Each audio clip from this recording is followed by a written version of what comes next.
गांव के किनारे बसे एक छोटे से झोपड़ी में एक गरीब लड़का रवि अपनी मां के साथ रहता था। उसके पिता का बचपन में ही देहांत हो गया था और उसकी मां दूसरों के खेतों में काम करके किसी तरह घर चलाती थी। रवि पढ़ाई में बहुत होशियार था, लेकिन पैसे की तंगी के कारण वह स्कूल छोड़ने को मजबूर हो गया।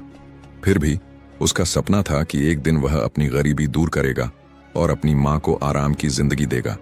एक दिन जब रवि जंगल से लकड़ियां इकट्ठा कर रहा था, उसकी नजर एक पुरानी जर्जर सी संदूक पर पड़ी।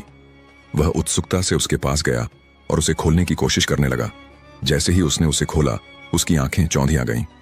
संदूक के अंदर सोने चांदी के सिक्के, पुराने गहने और एक पुराना कागज रखा हुआ था। वह कागज किसी नक्शे जैसा लग रहा था। उसकी धड़कन तेज हो गई। क्या यह कोई खजाने का नक्शा है? उसने खुद से पूछा। वह डर और उत्साह के मिले जुले भाव से कांपने लगा। अगर यह सच में खजाने का नक्शा था, तो शायद उसकी गरीबी हमेशा के लिए दूर हो सकती थी। रवि ने वह नक्शा ध्यान से देखा। उस पर गांव के पास के पुराने किले की ओर इशारा किया गया था। उसने अपने सबसे अच्छे दोस्त सूरज को इस बारे में बताया।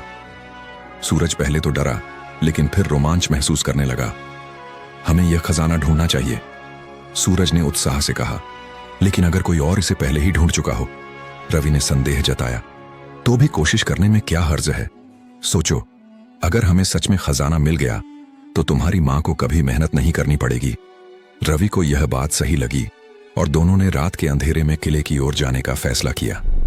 किला गांव से थोड़ी दूरी पर था और अब खंडहर बन चुका था। लोग कहते थे कि वहां भूत रहते हैं, इसलिए कोई उधर जाने की हिम्मत नहीं करता था। लेकिन रवि और सूरज बिना डरे आगे बढ़ते गए। अंदर घुसते ही उन्हें एक लंबा संकरा गलियारा दिखा। हवा से खिड़कियां टकरा रही थीं, जिससे अजीब अजीब आवाजें आ रही थीं। उनकी हथेलियां पसीने से भीग गईं। क्या यह सही आइडिया था? सूरज ने घबराकर पूछा। अब जब यहां तक आ ही गए हैं तो आगे बढ़ना ही होगा, रवि ने हिम्मत दिखाते हुए कहा। नक्शे के अनुसार उन्हें किले के तहखाने में जाना था। उन्होंने ध्यान से दीवारों को देखा और तभी रवि को एक जगह पर कुछ अजीब लगा। दीवार की एक ईंट दूसरी ईंटों से अलग दिख रही थी। उसने हिम्मत करके उसे धक्का दिया और अचानक जमीन हिलने लगी। उनके सामने एक गुप्त दरवाजा खुल गया। वो दोनों धीरे धीरे अंदर घुसे। वहां धूल भरे बक्से पड़े थे। जब उन्होंने एक बक्सा खोला तो उनकी आंखें फटी रह गईं। वहां सोने चांदी के सिक्के और जवाहरात भरे थे। रवि की आंखों में आंसू आ गए। अब मां को कभी गरीबी में नहीं रहना पड़ेगा, उसने खुशी से कहा। लेकिन तभी एक जोर की आवाज आई। रुको, यह खजाना तुम्हारा नहीं है। दोनों चौंक गए। उनके सामने गांव के मुखिया के आदमी खड़े थे, जो उनकी बातें छुपकर सुन रहे थे। मुखिया खुद अंदर आया और बोला, यह खजाना हमारे पूर्वजों का है, इसे तुम्हें ले जाने नहीं दिया जाएगा। रवि घबरा गया। अगर वह खजाना नहीं ले जा सकता तो उसकी गरीबी कभी खत्म नहीं होगी। लेकिन रवि हार मानने वालों में से नहीं था। उसने तुरंत कहा, अगर यह खजाना आपके पूर्वजों का था तो यह गांव के सभी लोगों का है। आपको इसे गरीबों की भलाई में लगाना चाहिए, न कि इसे अपने घर ले जाना चाहिए।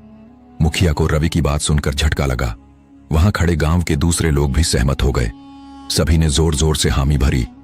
अंत में यह तय हुआ कि खजाने को गांव की भलाई में लगाया जाएगा।